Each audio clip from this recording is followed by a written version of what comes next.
The Wonderful Wizard of Oz by L. Frank Baum. Chapter 23. Glinda the Good Witch Grants Dorothy's Wish. Before they went to see Glinda, however, they were taken to a room of the castle, where Dorothy washed her face and combed her hair, and the Lion shook the dust out of his mane, and the Scarecrow patted himself into his best shape, and the Woodman polished his tin and oiled his joints. When they were all quite presentable, they followed the soldier girl into a big room, where the witch Glinda sat upon a throne of rubies. She was both beautiful and young to their eyes. Her hair was a rich red in color, and fell in flowing ringlets over her shoulders.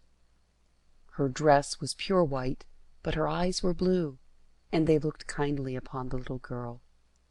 "What can I do for you, my child?" she asked.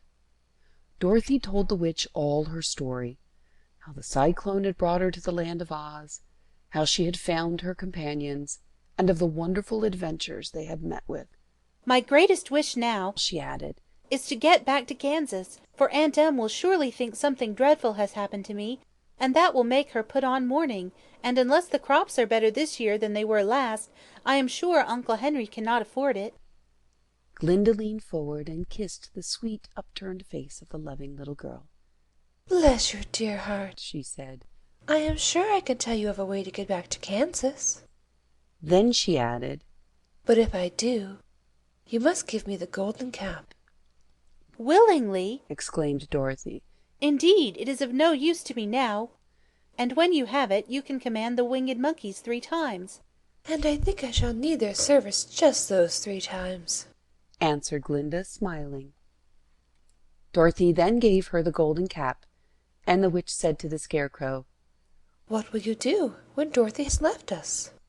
"I will return to the Emerald City," he replied, "for Oz has made me its ruler and the people like me. The only thing that worries me is how to cross the Hill of the Hammerheads." "By means of the golden cap, I shall command the winged monkeys to carry you to the gates of the Emerald City," said Glinda. "for it would be a shame to deprive the people of so wonderful a ruler." "Am I really wonderful?" asked the Scarecrow. "You are unusual," replied Glinda. Turning to the Tin Woodman, she asked, "What will become of you when Dorothy leaves this country?" He leaned on his axe and thought a moment.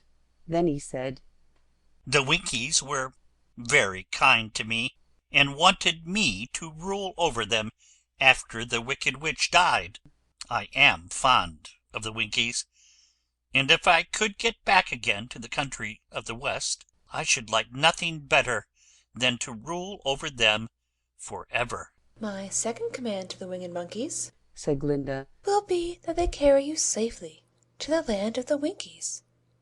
Your brain may not be so large to look at as those of the Scarecrow, but you are really brighter than he is, when you are well polished, and I am sure you will rule the Winkies wisely and well." Then the witch looked at the big, shaggy lion and asked, "When Dorothy has returned to her own home, what will become of you?" "Over the hill of the Hammerheads lies a grand old forest, and all the beasts that live there have made me their king.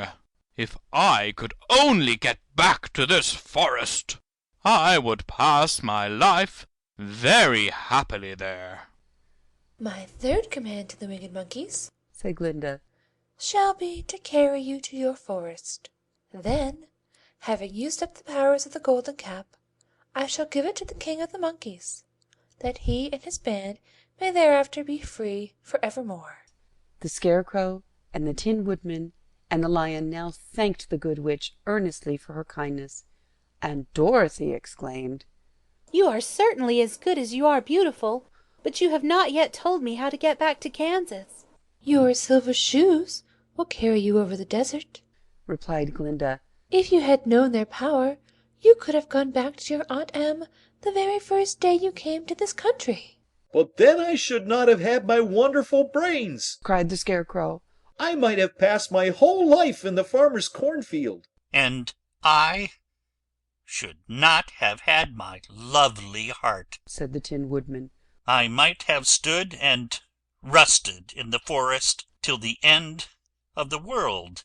And I should have lived a coward forever, declared the lion. and no beast in all the forest would have had a good word to say to me. This is all true, said Dorothy. and I am glad I was of use to these good friends. But now that each of them has had what he most desired, and each is happy in having a kingdom to rule besides, I think I should like to go back to Kansas.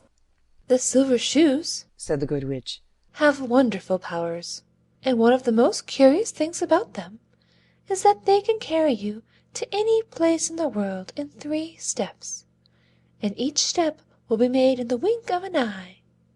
All you have to do is to knock the heels together 3 times, and command the shoes to carry you wherever you wish to go. If that is so, said the child joyfully, I will ask them to carry me back to Kansas at once. she threw her arms around the lion's neck and kissed him, patting his big head tenderly.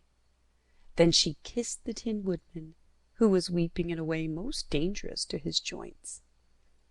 But she hugged the soft, stuffed body of the Scarecrow in her arms, instead of kissing his painted face, and found she was crying herself at the sorrowful parting from her loving comrades. Glinda the Good stepped down from her ruby throne to give the little girl a good-bye kiss, and Dorothy thanked her for all the kindness she had shown to her friends and herself. Dorothy now took Toto up solemnly in her arms, and having said one last good-bye, she clapped the heels of her shoes together 3 times, saying, "Take me home to Aunt Em." Instantly she was whirling through the air, so swiftly that all she could see or feel was the wind whistling past her ears. The silver shoes took but 3 steps, and then she stopped so suddenly that she rolled over upon the grass several times before she knew where she was. At length, however, she sat up and looked about her.